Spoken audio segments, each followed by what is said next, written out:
Yeah, why don't you tell us how the workshop's going? What are they doing? Well, the workshop is going really well. We basically asked the students to translate the culture of Tainan in a way that could be perceived or appreciated, all around the world. It's actually turning out to be kind of a hard problem. The local streets are occupied by Starbucks and McDonald's and Kentucky Fried Chicken, and just everywhere. So who are we? We try to find out what's special for Tainan, and what's that thing that we could be proud of to be a citizen of Tainan. I think all the groups have had to make some kind of technological invention in order to really show the spirit of these historical areas that they've chosen to investigate. Team Mindcatcher is mapping a very small place, a single little shop, and they're mapping it in terms of how important it is to the city, based on all the different ways that it touches people's lives. And it's amazing how much mapping you can do with just a single place. Ling Yong Tai Xin is a store that can produce dried fruit. It means Ling is the first letter of his store's title, so it means it's like his brand. So we interview him and we ask him a few questions about what's the secret of your success in business. And he always said you have to specialize on one thing, on one field, and you will succeed.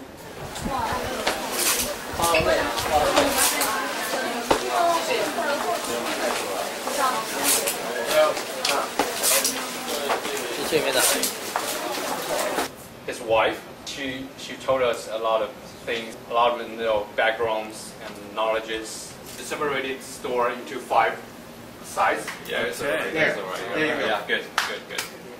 And it's arrangement and just this whole picture of what we did. A business spirit. And we have the movie clips, and we have the subtitles, so you can just see it.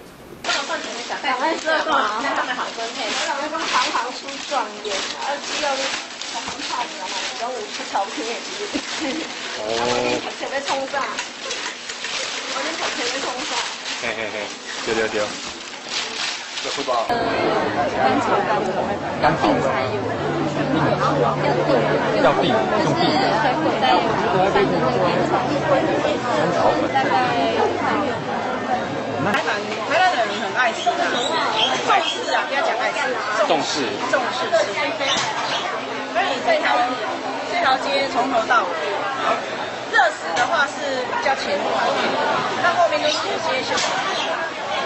对啊，有人就说台南人意见那么多。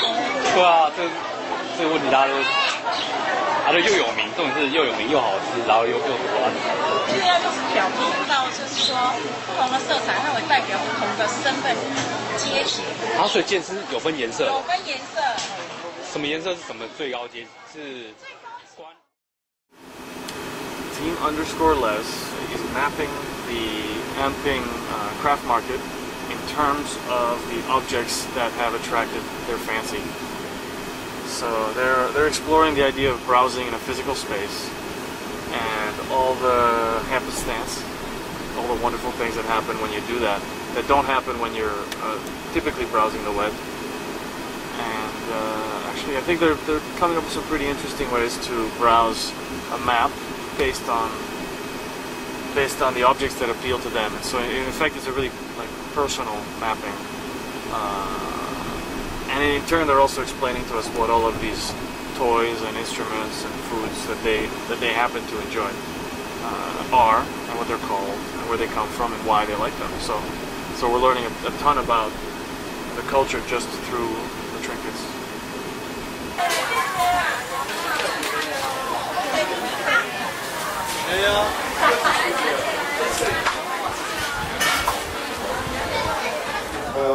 Our group members rolling, working, and moving on the street. We always wandering without any purpose. We would like to explore anything lovely by surprise. But our main topic is Nightmarket.web. So how can we duplicate this kind of experience on the web? when you want to search, you just type a keyword, then you will get a similar result to your keyword. When you're browsing, you explore a website by reading and skimming the content and information. When you go into our website, you can click like the interesting things we found in the Anping Street. And we have the details you want to know on our blog. In the future, we may want to collaborate with the store that we bought the item from, and to show these interesting items to the world.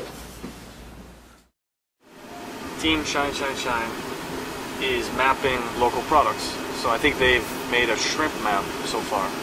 The shrimp goes into dozens of different products all around the city.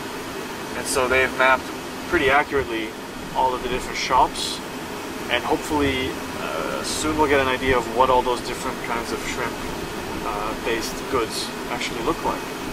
We have a lot of historical spots, like temples and fortress. So we want to combine these two different features, historical spots and shrimp cuisine. Google Maps is the interface that everyone can use it, everyone understands it, and it's very handy. So when you click on the link here, it will come up a little information. We translated the store name into English.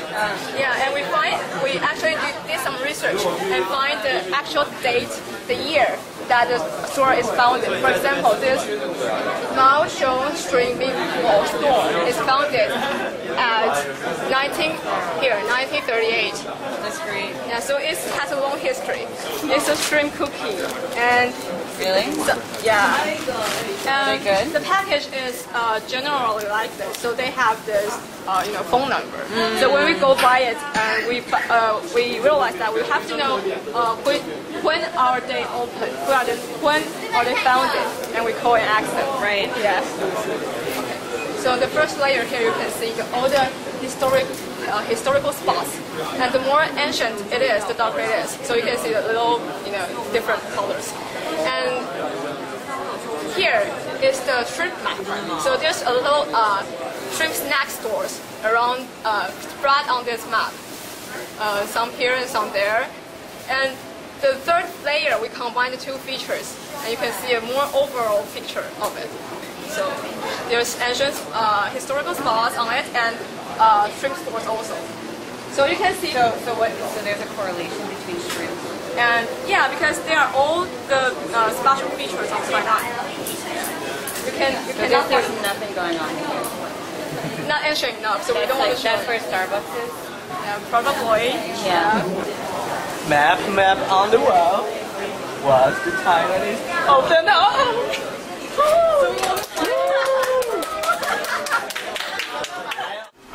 Team The Bright Night is really more interested in the emotions and the reactions of people visiting the Anping craft market. They've gone and asked people at the market what their favorite shops are, and they've used the sort of references given by the people visiting the market to draw paths, serendipitous paths from shop to shop that highlight different people's taste and preference among the crafts and foods on sale. People can come to our site and they would find a map of what Anping looks like. Like Tranquil is blue, right? And all you have to do is click on it and you can get blue. And find a special place that you think is Tranquil. Like for me, I thought it was this place. And we can go up to three dots at one time. And all I would have to do is save, and it would go into the server. We actually had most of our members in our group that have been to Anping to record what their emotions were in their map. We also had this kind of interactive thing on YouTube to help people if they can't remember where they were in Anping. So it was like kind of like this. You could go through and like if you see the streets, they would ask you if you would like to go across streets. You would just press on it, and it would eventually take you across the street, and you can actually find your way through Anping.